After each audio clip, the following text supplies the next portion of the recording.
Muchas gracias al director ejecutivo de la Comisión Nacional contra la Corrupción. Pasamos a la ronda de preguntas. Julio. Muchas gracias, señor secretario. Muy buenos días para usted y para los distinguidos funcionarios que lo acompañan. Comenzamos con Esdras Las de Guatevisión.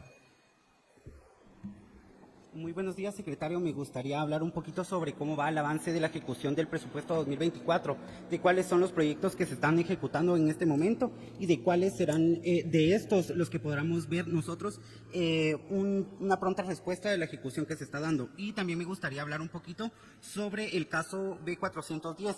Si ustedes ya tienen como gobierno algún contrato cancelado de esta inversión que el gobierno tenía de más de 39 millones con respecto a estas empresas que están relacionadas al caso.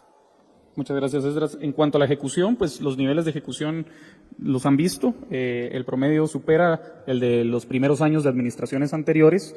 Hoy ya se encuentra vigente el decreto de ampliación presupuestaria. El mismo ministro de Agricultura ha detallado algunos de estos proyectos en los que ustedes van a ver una ejecución de manera pronta, particularmente los créditos, el crédito campesino, el crédito agrícola, la compra de materiales para los agricultores y otras herramientas de labranza. Y obviamente también importante la ejecución que permite la ampliación presupuestaria alrededor de la reparación del kilómetro 44. Ya el Ministerio de Comunicaciones, como pudieron advertir en sus diferentes plataformas de redes sociales, ya hicieron las invitaciones para que puedan presentar posturas los contratistas. Esto a pesar de que el artículo permite cierto grado de maniobra, se hace para cumplir con estándares de transparencia y de buenos estándares de contratación de obra pública, de manera que ahora el compromiso por parte del Ejecutivo es con estos fondos ejecutar programas en beneficio de la población que se estarán viendo en las siguientes semanas. Esta semana empezamos con el Ministro de Agricultura, visitaremos Nevaj y así estaremos yendo proyectando, ¿no?, cada uno de estos productos. Como vieron también, la semana pasada se inauguraron 2 puestos de salud en el Quiché. Estos ya se suman a los 11 que ya se habían entregado, son haciendo 13 nuevos puestos de salud. Para el final del año se proyecta tener 37 nuevos puestos de salud y remozados otros 80. A manera que esto es el puro reflejo del compromiso por parte del gobierno de trabajar en beneficio del pueblo de Guatemala y utilizar los fondos para poder generar condiciones de desarrollo. Para la pregunta del caso B410, creo que el comisionado va a poder responder. Muchas gracias. En cuanto a la consulta, es importante tener el contexto más general y hacer una recopilación de diversas acciones. Cuando la Superintendencia de Administración Tributaria expone el caso, ellos son muy claros de que una de las primeras consecuencias administrativas pues lo constituía la inhabilitación del número de identificación tributaria.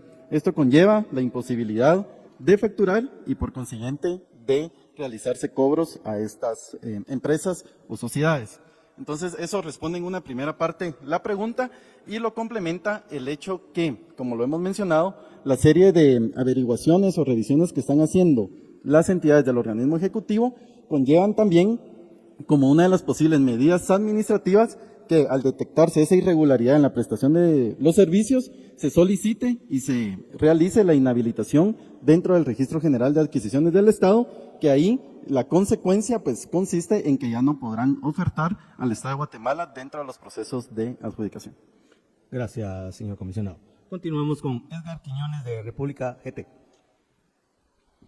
Secretario, muy buenos días. El presidente Bernardo Arévalo aceptó la renuncia de Oswaldo Samayoa. Esto se dio a conocer a través de un comunicado. Pero ¿qué pasó con Melanie Escobar Díaz, a quien se había contratado y quien se le vinculaba amorosamente con esta persona? ¿Sigue trabajando en el cargo o qué fue lo que pasó con ella? También quisiera saber sobre el viaje a la ONU del presidente. Eso se anunció también hace algunos días. ¿Quiénes lo acompañarán? Y tomando en cuenta que se ha venido atrasando la interpelación del canciller, ¿qué pasaría si en determinado momento él no pudiera asistir?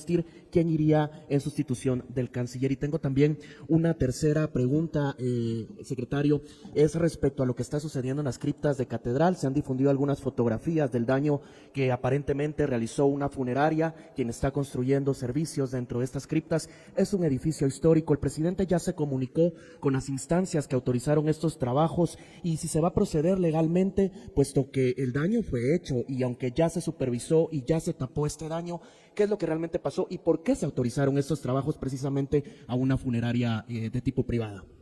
Gracias, Edgar. Varias preguntas. Empezaré por la última. Sí, efectivamente, el presidente está anuente de la situación. Se están haciendo las averiguaciones correspondientes para determinar qué acciones se van a tomar. En cuanto a la segunda pregunta, sí, efectivamente, el canciller actualmente se encuentra en proceso de interpelación, lo cual no permite que salga del país. Imagínense tener un canciller que no pueda representar a Guatemala en el seno del evento más importante a nivel del sistema de Naciones Unidas. Sin embargo, pues el presidente viajará con una delegación pequeña que incluye a la viceministra de Relaciones Exteriores, a la secretaria privada y a su servidor. Y en cuanto a la primera pregunta, sí, se aceptó la renuncia del director de COPAE.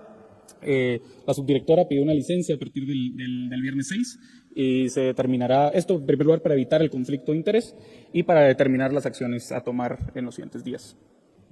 Gracias, señor secretario. Continuamos con Brainer Ruiz de Alba Visión. Gracias. Buenos días, ministros, secretario y director. Secretario, me gustaría consultarle en la misma línea de lo que preguntó mi compañero. ¿Ya se tiene contemplado algún perfil para poder optar al cargo de director de COPADE? Y si nos puede ampliar los detalles sobre esto, tomando en cuenta lo del comunicado del gobierno. Sí. Se están evaluando perfiles y esta semana les anunciaremos quién sustituirá al licenciado Samayoa en la COPADE. Gracias, secretario. La otra pregunta sería para el ministro de Agricultura. Ministro Maynor, tomando en cuenta en el marco del Día Internacional de la Agricultura, ¿cuáles son los retos que debe afrontar el sector agrícola en su gestión? ¿Cómo ha visto usted el cambio climático y los nuevos hábitos de consumo para toda esta población que se dedica pues, a alimentar a todo un país? Gracias. Muchas gracias. Los retos son amplísimos, pero los principales que tenemos estipulados giran en torno al posicionamiento de la agricultura familiar como el eje de oportunidades económicas para toda Guatemala. Y aquí me voy a versar yo porque tenemos estratificado nuestra acción, los productores de autoconsumo y los productores que ofrecen al mercado. Y en los dos hay una variable fundamental, que nosotros buscamos en primera instancia que los agricultores de autoconsumo tengan alimentos, tengan acceso y disponibilidad de alimentos todos los días para llevar una vida activa y digna. O sea, que puedan producir lo que ellos van a consumir. Ese es nuestro principal reto. El segundo reto que está sobre el estrato de productores que producen para el mercado, generalmente es el asociacionismo comercial el que a nosotros nos preocupa y es el principal reto, particularmente porque los encadenamientos productivos nos permiten tener acceso a mercados regionales, a mercados nacionales y a mercados internacionales. Elevando la productividad del campo es la mejor manera en la que nosotros podemos contribuir a estos retos. Y el tercero es prácticamente la protección del patrimonio animal y vegetal de Guatemala a través de lo que es una correcta aplicación de los controles sanitarios, tanto animales como vegetales. Esos serían los tres principales retos fundamentales en Guatemala. Gracias, señor ministro. El periodista Brainer desea preguntarle a la señora ministra de Trabajo. Ministra, buenos días. Quisiera preguntarle en cuanto a lo que usted ha mencionado este día sobre la movilidad laboral, ¿cómo funciona y cómo sería el mecanismo adecuado para que la población lo tome en cuenta y no pueda caer también en algunas personas malintencionadas en redes sociales que al final pues lo que hacen es pues prácticamente robarle a las personas por una plaza? Gracias. Sí, muchas gracias. Pues nosotros, al tener varios convenios con otros países, los empleadores vienen a Guatemala, buscan un perfil y nosotros lo que hacemos es como depurar la base de datos que tenemos, cumpliendo con el perfil del empleador que quiere y las más solicitadas son en el tema de agricultura, operadores de parques de diversión, jardinería, paisajismo, empaque, hotelería y construcción. Sin embargo, también atendiendo a este programa, como usted muy bien lo dice, lanzamos la campaña Protege tus sueños. El objetivo es evitar, prevenir, reducir los fraudes dentro de los programas de movilidad laboral, facilitando el acceso a la información sobre los mecanismos y procesos establecidos para la postulación a oportunidades de trabajo en Estados Unidos y otros países. Creo que ustedes hacen una labor muy importante en hacer ese puente de comunicación entre la información que nosotros generamos y ustedes comunicar a la población. Quizá el apoyo que se solicita es cómo podemos que la campaña llegue más hacia los territorios, porque la verdad hemos identificado a muchas personas que han sido víctimas de estafa. Y la estrategia que estamos utilizando también es llevar a los idiomas Cachiquel, Mam y Quiché para que la población esté enterado de este fraude o esas estafas que han sido víctimas y que para que las personas también podamos proteger, por eso Protege tus sueños, la campaña está diseñada para eso, para que no se dejen engañar y en efecto hay muchas personas que han sido objeto de las estafas, producto de eso se lanzó la campaña. Hay una repregunta para su persona, señora ministra. Por favor. Gracias, ministra. Tomando en cuenta que usted también mencionó que el idioma inglés es una barrera para poder aplicar a alguna de estas plazas, ya esa alianza que usted agregó que podría ser con Intecap, ¿esa ya está en marcha o se dará en los próximos meses? Y si va a funcionar, ¿es solo para la capital o también para los departamentos? Gracias. Gracias. Nosotros hemos celebrado un convenio con el INTECAP que busca precisamente capacitar, formar y certificar, porque no solo es a través de la formación y la capacitación, porque hay muchas personas que ya tienen las competencias, pero necesitamos un documento que certifique esas competencias, que es uno de los requisitos que piden los empleadores, que soy jardinero, pues ¿cómo demuestro ser jardinero? Tiene que ser a través de una certificación y es lo que hemos estado trabajando con el INTECAP. Eso ya está en un proceso y de hecho, como le digo, son apuestas que tenemos y seguir trabajando, identificando cuáles son los principales problemas que tenemos y de eso enfocarnos para poder cumplir precisamente con esa intervención, no solo en el programa de movilidad laboral en el exterior, sino también en la intermediación laboral que sostenemos acá en Guatemala con las empresas que requieren precisamente competencia de los trabajadores. Gracias, señora ministra. Continuamos con esta rueda de prensa y le cedemos la palabra a Sofía Araujo de TVGT Noticias. Secretario, muy buenos días, ministros, señor comisionado. La primera pregunta es para el secretario. Secretario, pues veo que han trascendido con el tema de COPADE, también en redes sociales trascendió el tema de un asesor en el Ministerio de Cultura, Pablo Alvarado, quien pues indican que él tiene denuncias incluso en la Fiscalía contra el Femicidio. Hablando de personas probas y verdaderamente que puedan ocupar estos puestos, él viene desde hace muchos años, se habla que él es hermano del ministro actual de Comunicaciones. No sé si la Comisión contra la Corrupción o desde el lugar donde está el presidente se va a analizar, digamos, estos cargos. Y mi otra pregunta también para el señor secretario, pues ya se aprobó la ampliación presupuestaria, sin embargo, surgen dudas porque aún habían 2 amparos que se interpusieron el mismo día de la aprobación. E incluso hay uno más de la Fundación contra el Terrorismo. Si bien es cierto, el presidente ya firmó el acuerdo, no esperar a que la CC dé un dictamen no suena un poco, digamos, no respetar, en este caso, a la CC, ¿verdad? Para que usted me pueda comentar. Y la siguiente pregunta es para el comisionado. No sé si ya se tiene el protocolo para la denuncia, en este caso que se había anunciado hace unos meses, en relación al tema de poder, digamos, que los ministros, secretarios puedan interponer denuncias y cómo prospera esto en el Ministerio Público, ¿verdad? Porque la idea es, y el único ente que puede investigar es el MP, entonces para que usted nos pueda comentar de eso, señor comisionado. Gracias. Gracias, Sofía. A ver, en relación a los amparos, que es un área en la que yo trabajé varios años, entre tanto no media un amparo provisional, las medidas administrativas o legislativas tienen plena vigencia y hasta este momento no media ninguna decisión del Tribunal Constitucional suspendiendo el decreto de ampliación presupuestaria. Estaremos anuentes a las decisiones que se tomen y oportunamente pues ya la Corte decidirá sobre las diferentes acciones que en la Corte obren. En relación a la primera pregunta sobre el señor Alvarado, sí, efectivamente, esta persona lleva trabajando en el Ministerio de Cultura varios años, está ahorita particularmente encargado de las actividades alrededor de octubre y relacionadas a Miguel Ángel Asturias. No hay ningún conflicto de interés con el señor ministro, pues él ya venía elaborando desde hace varios años. En todo caso, estos señalamientos se están analizando detenidamente y se hará una determinación cuando se tenga la información correspondiente sobre lo que se publicó por el medio de comunicación. Bueno, Julio. Efectivamente, como lo comenta, la Comisión Nacional contra la Corrupción se encuentra desarrollando un manual para la elaboración y presentación de denuncias. Eso se encuentra ya en la fase pues muy avanzada. Decidimos agregar un nuevo apartado derivado, y aquí empiezo a unir la respuesta de la segunda pregunta, un apartado para generar las oposiciones a desestimaciones dentro del Ministerio Público. Entonces, concretamente, sí se está preparando el manual no solo para la presentación de denuncias, sino también para la presentación de oposiciones a desestimaciones. Para explicar un poco, el organismo ejecutivo ha presentado 146 denuncias por casos de corrupción.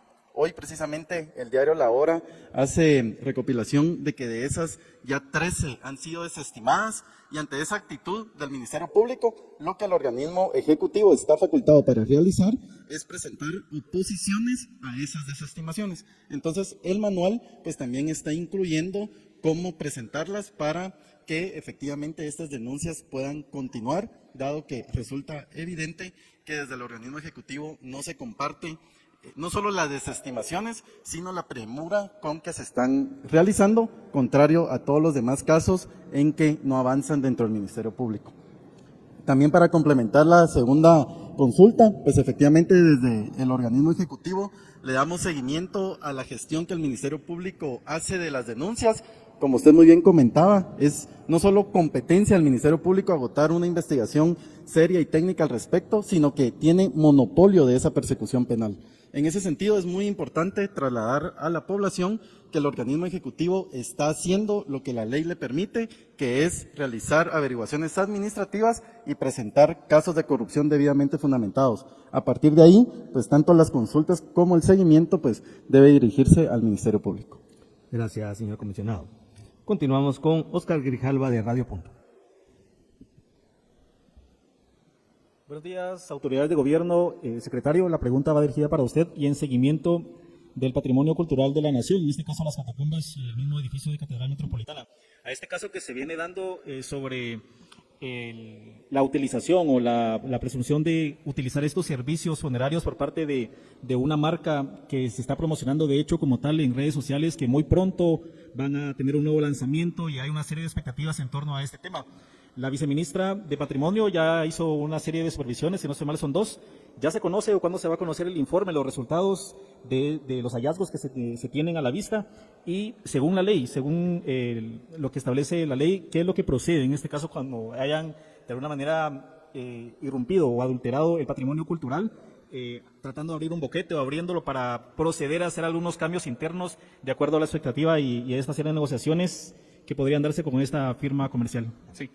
Como había gracias por tu pregunta, Oscar. Sí, efectivamente, se espera que esta información pues pueda ser rigurosa para poder determinar realmente lo que sucedió como dices, algo muy valioso dentro del patrimonio del país.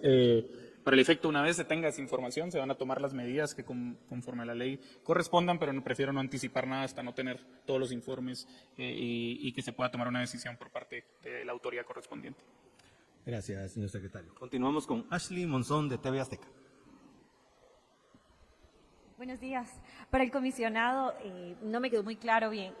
Ustedes habían comentado hace algunos meses que estarían presentando una iniciativa que buscaría pues brindarle este resguardo correspondiente a las personas que denuncian actos de corrupción dentro del organismo ejecutivo. ¿Cómo avanza esta iniciativa?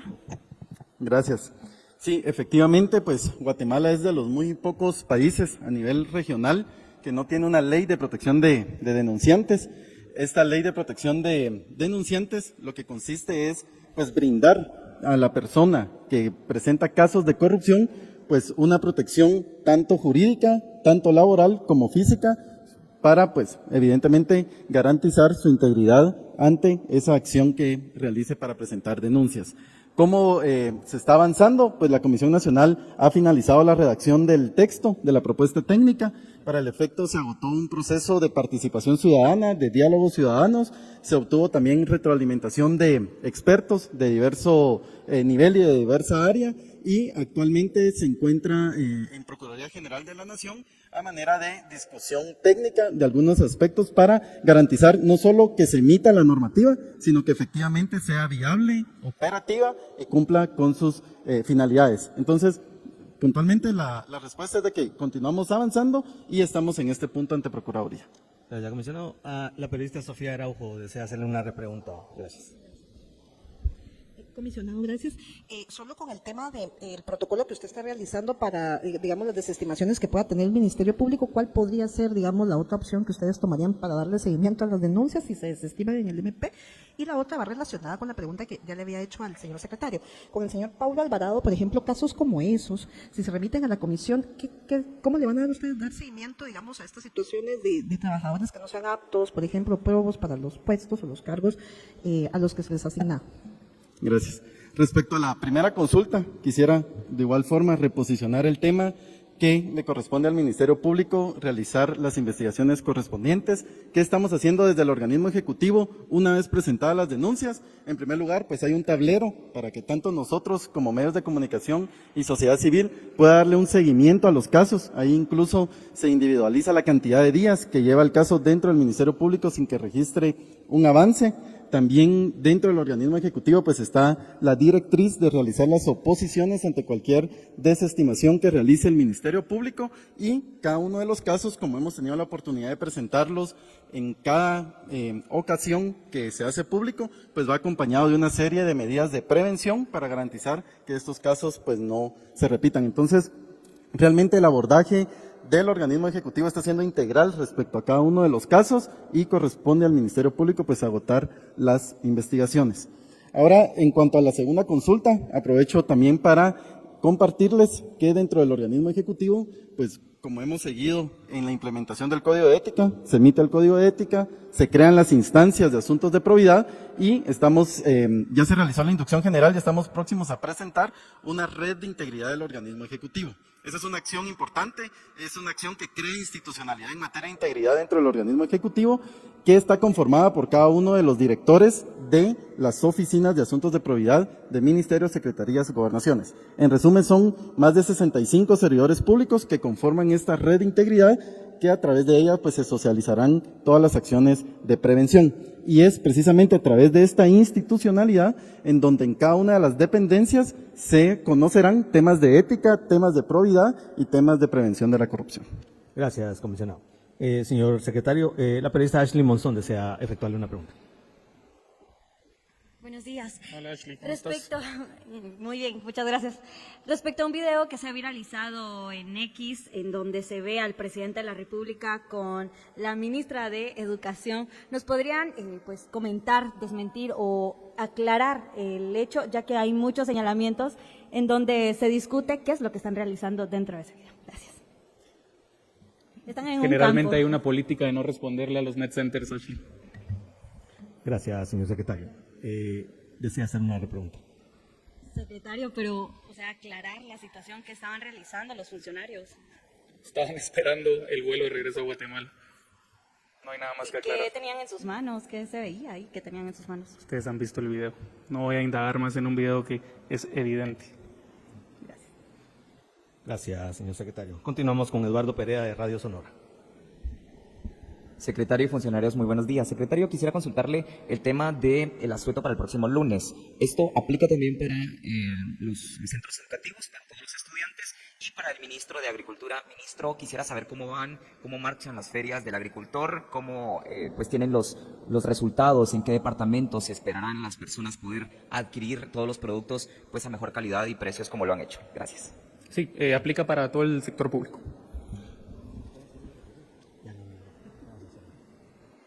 Muchas gracias, señor periodista. La verdad que los datos duros ahí sí me agarró en frío, de saber cómo está Lo que sí es cierto es que ha sido un éxito la Feria del Agricultor.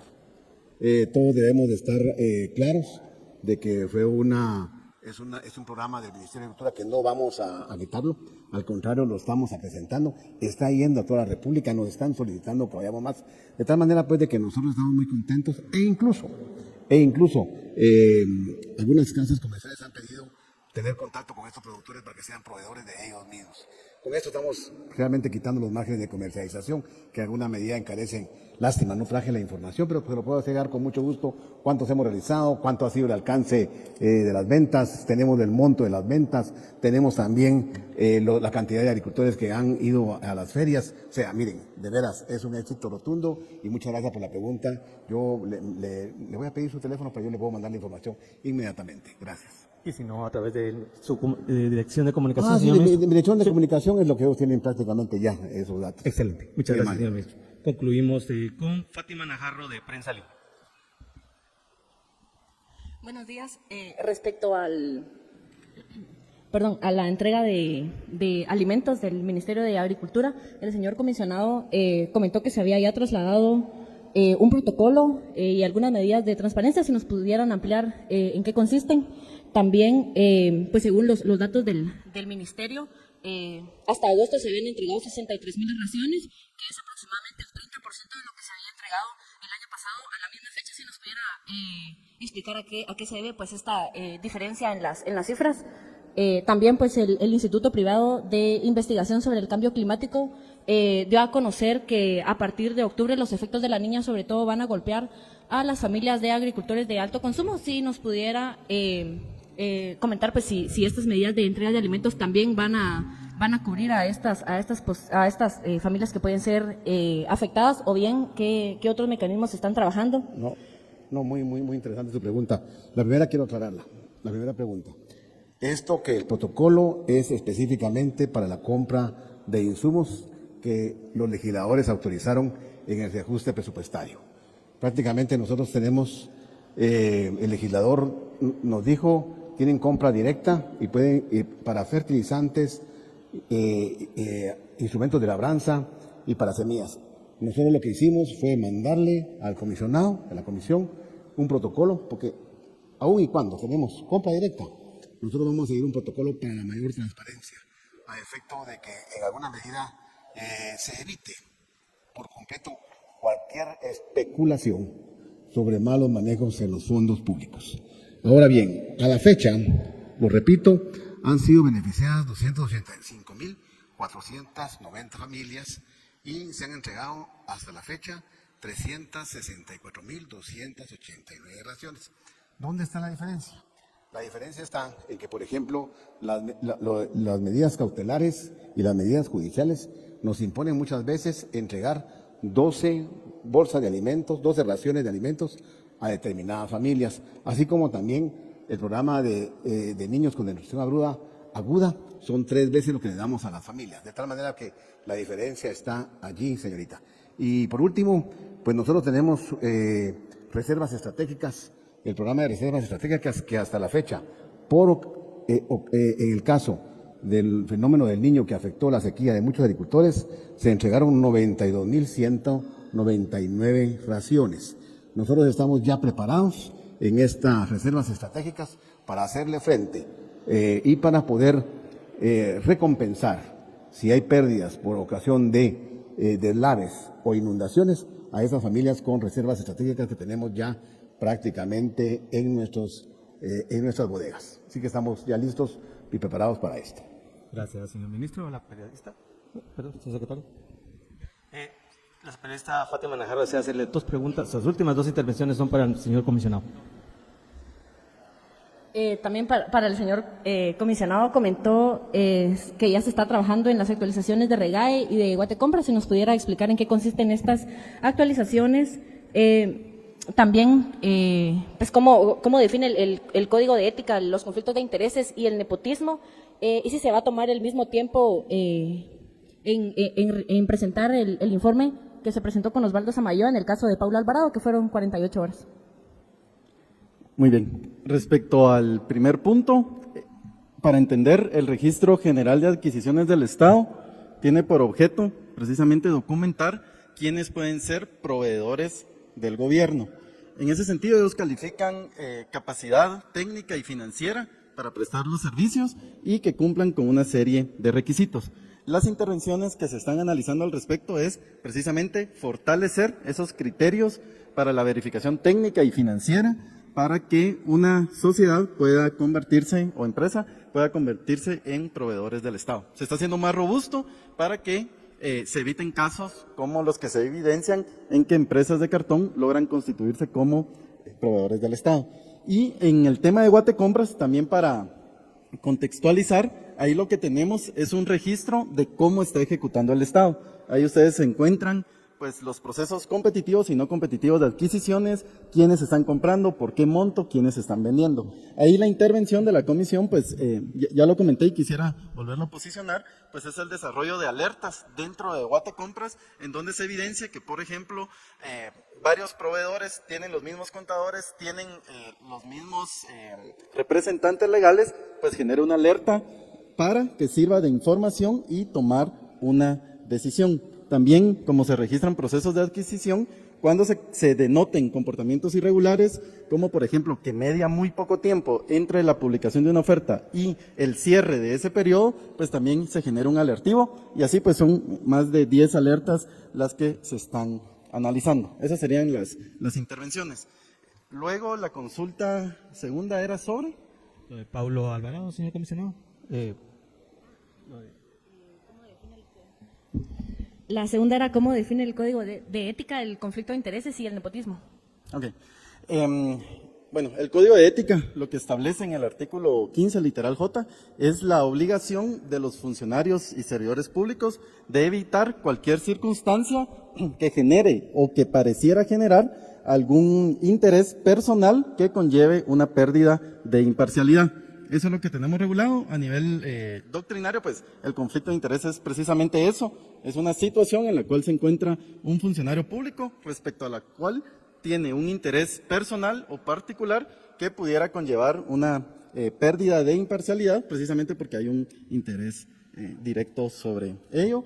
Y respecto al otro caso, es una situación distinta en donde la ruta, como les comentaba, y de nuevo lo traslado para que tenga la difusión y la importancia, el organismo ejecutivo pues ha institucionalizado oficinas de asuntos de probidad donde tienen la competencia específica y concreta para conocer estos actos.